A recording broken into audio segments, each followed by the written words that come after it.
Hi guys, this is Stephanie. Welcome to Stephanie's Journey. For those of you who are here for the very first time, welcome. For those of you returning, welcome back. If you have not been here before, I would love to have you as part of the Stephanie's Journeys family. Just click on that subscribe button below as well as the notification bell beside that so that you don't miss any of my videos in the near future. Today I'm doing a video on butter biscuit cookies. These are thick, dense cookies. I usually like soft baked cookies, but these are some I found them in the All Recipe magazine and I wanted to try them. So it's not my recipe at all. I'll link it below. I'm cutting the recipe in fourths because I don't want to make a lot of them because I'm diabetic and I don't need to eat a whole lot of sweets. So I'm just going to be making 6 cookies, but if you want, I'll leave the recipe in the bottom. I think the total recipe makes 24 cookies, I believe. So I'll leave it below so you guys can try it. So if you're interested in seeing these cookies, then stick around and stay tuned.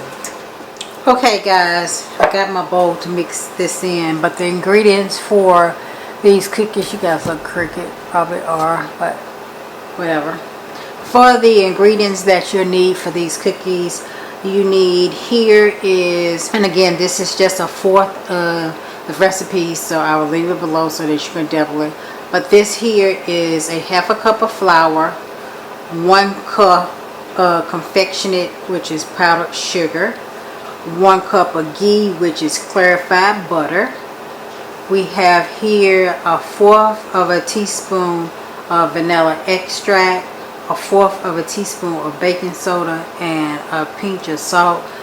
And here we have Blanch almonds, which is going to be put on the top of the cookies as a garnish. And you don't have to buy Blanch almonds if you want to know how to make them. Just click on the here or here, I'm not for sure which corner it'll be in, and I have a video to show you how to make Blanch almonds, so that if you have almonds with the skin on them, you know how to get the skin off. And that's it for that. So let's continue. First we're going to take our flour and we're going to mix in our sugar. And it's a very simple recipe. Does not have a tremendous amount of ingredients at all, and strictly there's no liquid in it other than this butter, so that tells you it's a dense cookie. And the vanilla.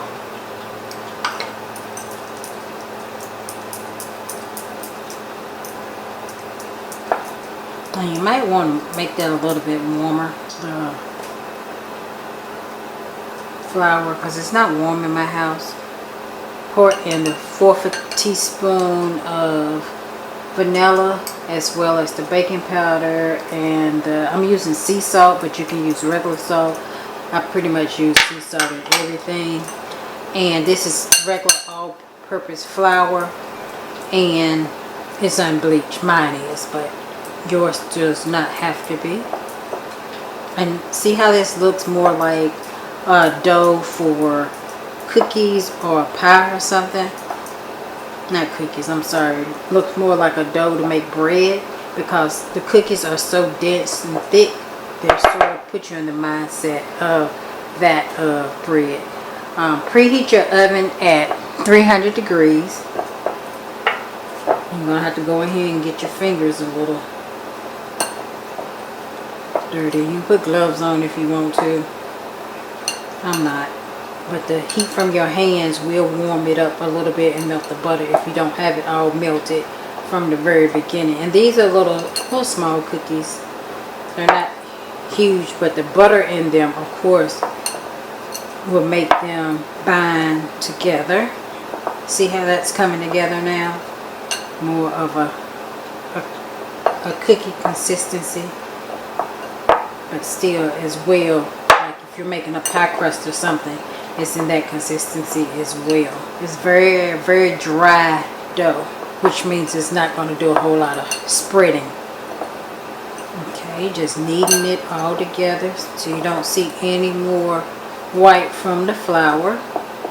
With the butter and the all well combined.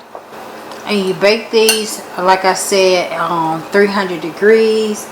It says in the book for about 15 minutes, but I would say because everybody's altitude and ovens are different, I would say anywhere from 12 to 15 minutes that you should check them, starting at 12 minutes to make sure. You just want them to be a golden brown on the bottom. And I think that's more what we're looking for there. I've kneaded them pretty much together pretty good, so let me get my pan and wipe my mess. And I have a non-stick cooking sheet here, and I want to make sure, and you can measure them out if you have a cookie scoop so that they're all even. I think I have one, but I'm not 100% certain, so I'm just gonna break them in half and then break them in thirds and hope for the best. It's pretty much how I roll in my life. So we're going to roll these up into balls. You can weigh them out, do whatever you like, whatever floats your boat, but I'm not that anal when it comes to baking. Now if I see one is extremely smaller than the other, then I may, take a little from here or there. But for right now, and that's my cue to go take my meds. So let's hurry up and get these in the oven so that I can do that.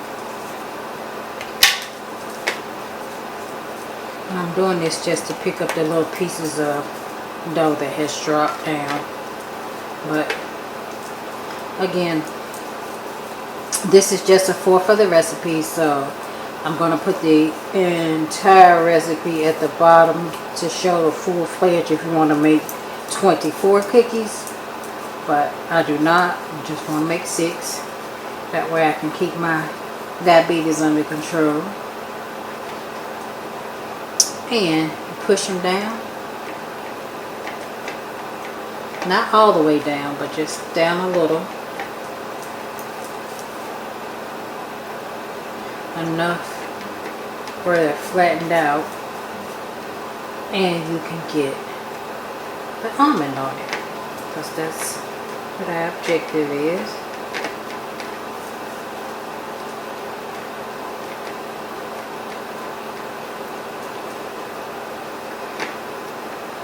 And this pretty much does feel the consistency of a pie crust if you've made pie crust before. It's a little bit more wetter than pie crust, but that's what it puts me in a mindset of.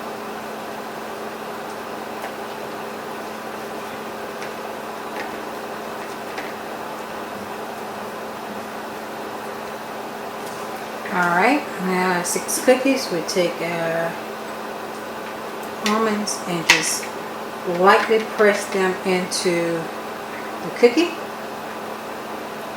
With the biscuit, they call it a biscuit. It does look like little biscuits. And they're going to be so dense because they don't have a lot of liquid in them. So they're not going to do much spreading or anything.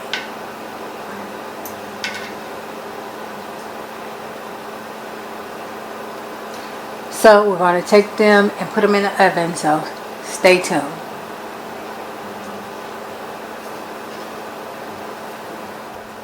Okay y'all, I have taken these cookies out of the oven. They are a little soft, but we're going to allow them to cool, so we're going to get a spatula when I find one. Okay.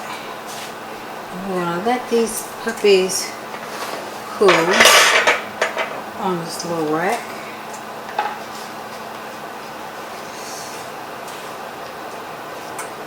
This is not a cookie rack. This rack goes to my little plate. But since I just cooked 6 cookies, I figure I can put them on here. I got a little pan like this that's for my toaster oven.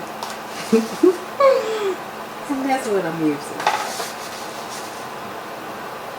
So we're going to put them on here and let them cool for a few minutes, and then we're going to come back and we're going to taste them. So we'll be back. Stay tuned. Okay, y'all, the cookies are finished. Let you guys see them.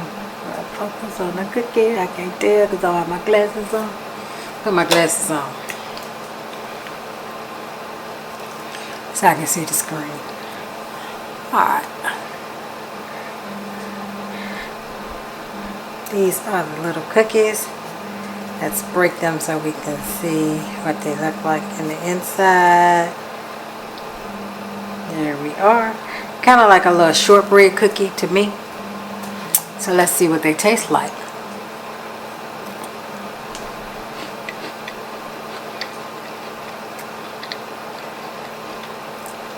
Never made cookies with powdered sugar before.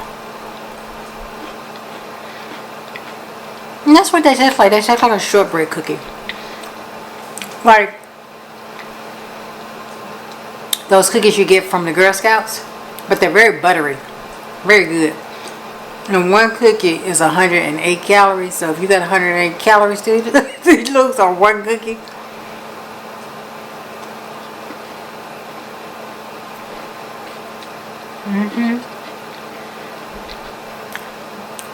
Like these. And I'm a chewy, soft cookie type of girl. So, yeah. They're good. They say these can be stored for up to 3 days. What did it say? I think it said 3 days. No, 5 days. And 3 months in the freezer. That's where I got the 3 from.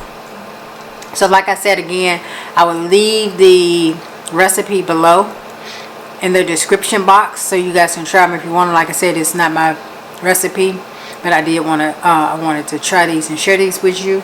So once again, thank you guys for stopping by my channel.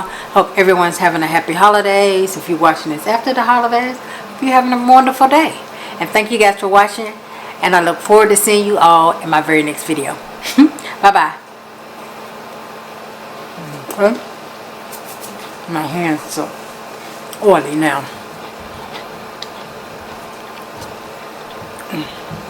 Can't get it off.